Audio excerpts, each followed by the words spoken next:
ഇന്നിപ്പോൾ ചൊവ്വാഴ്ച ആയതുകൊണ്ട് മുരുകന് വെറ്റില ദീപം. നമ്മൾ എന്ത് ആഗ്രഹം നടക്കാൻ വേണ്ടിയിട്ട്, വീട് വെക്കാനോ കുട്ടികളെ പഠിപ്പിനോ അങ്ങനെ എന്താഗ്രഹം നമുക്ക് ഉള്ളത് അത് പ്രാർത്ഥിച്ചിട്ട് നമ്മളിതുപോലെ വിളക്കണം. അതാണ് വെറ്റില ദീപം. അതിനുശേഷം ഈ കല്ലുപ്പിൻ്റെ ദീപം വന്നിട്ട് മഹാലക്ഷ്മിക്കും ചെയ്യാം, നമ്മൾ വാരാഹി ദേവിക്കും ചെയ്യാം. അപ്പം ഞാൻ ഇന്ന് ചൊവ്വാഴ്ച വാരാഹി ദേവിക്ക് ചെയ്യും, വെള്ളിയാഴ്ച ലക്ഷ്മി ദേവിക്കും ചെയ്യും കല്ലുപ്പ് ദീപം.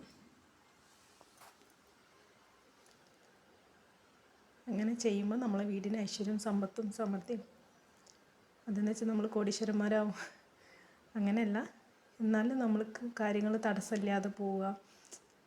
നമുക്ക് കുറേ ബുദ്ധിമുട്ടുണ്ടെങ്കിൽ അതിൽ നിന്നൊക്കെ നമ്മൾ ഒരു ചെറിയ മാറ്റങ്ങൾ ഉണ്ടാവും എന്നൊക്കെ പറയല്ലേ, അതുപോലത്തെയൊക്കെ ഒരു ഇന്നിപ്പം ഇതുപോലെ ചെയ്താൽ മതി.